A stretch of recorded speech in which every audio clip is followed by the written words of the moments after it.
how do you feel after your first tour down under? Quite okay, yeah, it's been awesome. I really like the racing here, and I'm excited about doing another couple of races. First of all, some background about yourself. You're Slovenian. Yeah. So, where in Slovenia are you from? I'm from, I live in close to the Kran, which is kind of a big city for Slovenia. Yeah, and I live in the mountain area, so yeah, probably a bit cold now up there. So you do most of your training up around that area? Yeah, of course, it's next to the perfect for the training because we have everything. We have long climbs, short climbs, flat, all you need. So it's pretty awesome, yeah. At what age did you actually begin cycling? Competitive cycling? Yeah, I enrolled into the cycling club when I was 12 years old.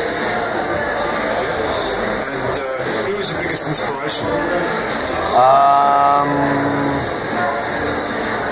Actually, my neighbor got me into the cycling, but kind of my inspiration was also Adelaide, who was a professional at that time, quite a good one, and he finished like also the top 10 in the Grand Tours, so he was probably also my inspiration. Slovenians seem to be very strong in cycling. Why is that? I'd say because of the teams that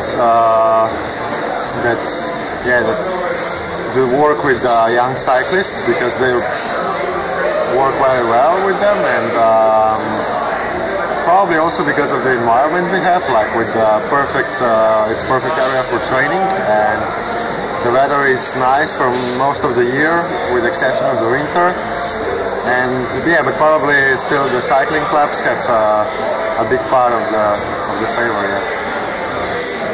When did you arrive in Adelaide for this tour down under? We arrived here on 10th, I think, 10th January. So I was here. No, I'm lying. 12th January. So I was here for a couple of days before, and yeah, I've had an opportunity to accommodate to the hot weather. I was going to ask you that. Last week in particular was very hot. It was over 40 degrees. Yeah. How did you feel about training in that type of weather? Yeah, it was not the first time though, because it also gets pretty hot in where I live. But yeah, it's not the best thing. Even though we had to train early in the morning and be back in the hotel by noon, so. But it was okay, it was fine. It was still better, a lot better than at home where it snows probably. I was going to ask you, what type of training do you do and how long do you train a day? We do all types of training, like endurance, sprints, climbing, different intervals. Normally we train up to 5-6 hours a day. So I don't know, maybe 30 hours a week or something. I was going to say, your first bike in your competitive racing, what kind of bike did you have? I had a white, red, black Gitan with Shimano equipment, and it was a really small one, and with aluminium frame, and I really liked it. Yeah, it was an awesome bike. It was so fast because before I only had the mountain bike, and when I first got my road bike, it was pretty amazing. Yeah, how fast can you go? So what kind of bike do you ride now? I ride a Cannondale Super 6, which is an awesome bike. Last year I was on Bianchi, and it was not so good, but this year I'm loving it. Yeah, it's just it's my best bike ever, and I hope that I'll be riding it for the next couple of years. So these bikes are fairly expensive, you know, for us people that don't know about these things. Yeah, just the people probably our team issue bike. If you'd buy it in a shop, it would probably cost you around $10,000 or something. Wow. Yeah. That's pretty serious money. Without the power meter, of course. We use also the power meters, which are another, I don't know, maybe 3,000 or 4,000 euros. Yeah, gee whiz. Matej, you are the reigning U23 World Road Champion. That is a magnificent achievement. Congratulations to you. Yeah, thank you. What was it like winning an event like that? It was okay. The day was really, really okay. fun. Yeah. Well, actually, my life is not about.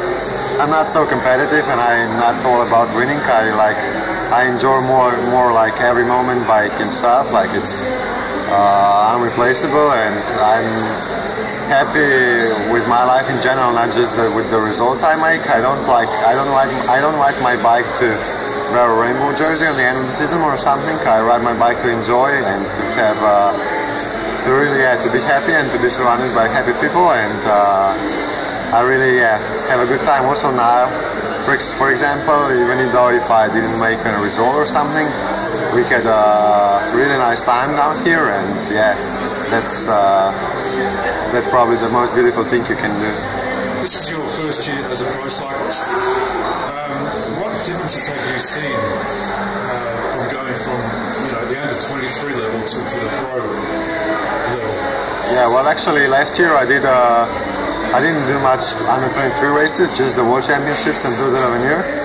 So I had some experience from the elite races, but I never raced in WorldTour before, so this is my first year, and it's really fast, but I love it. I love it so much because I love the speed, and I love the way of racing that we do here, because it's so much different. It's so controlled, and everybody knows when it goes full gas, it goes full gas. When it goes slow, it goes slow. It's not like all day something in the middle of the road. So yeah, it's awesome. I really like it. I'm looking forward to the next couple of years.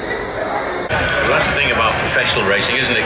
As we look at the peloton's average speed, thank you very much, Jens Voigt, just inside of 47 kilometers an hour as they go under the red kite. But just to finish that thought, Robbie, it's usually on the last lap of the race that the riders attain their maximum speed around these corners, and it's down to 40 seconds. And it's the first time they've really done these corners full on, and that's when the mistakes happen. Exactly, and they're not going to know until they get there. If you go too slow, you're going to get past. You go too fast, you're going to be crunched up in the barriers, and your race will be all over. So the peloton has now got their quaddy in the gun sights now. The gap is down just 40 seconds, the spread across the field. So, what other events have you got planned for this year? From bigger races, I do Langweilia and Lugano in Italy and Switzerland when I come back to Europe, and then I do Paris-Nice, and after that I do training camp in Tede to get in shape for the second part of the classics. They're doing classics. I do all three of them: Liège, Bastogne, Amsterdam, and Flèche-Wallonne. Matej, you have a special trick of riding a bike that we've seen on YouTube. That's sitting on the frame of the bike. The question is, why do you do that? And the other question is, does it hurt?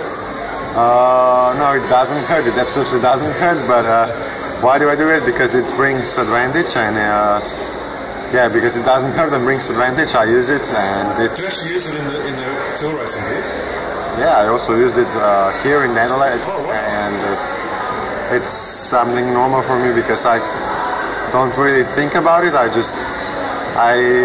it probably unconsciously because I've done it so many times, and I also do it in the training, so I don't even think about it. And it's just like the one, I don't know, holds his handlebar in the down, and I don't know, I pedal on my top to do the same thing for me. I thought it was just a trick that you did, but it's actually you really do use it in the race. No, I really use it, yeah. Okay. So it's nice, yeah. Yeah, that's great. Matej, all the very best for the upcoming tours, and still no bullshit. Yeah, thank you.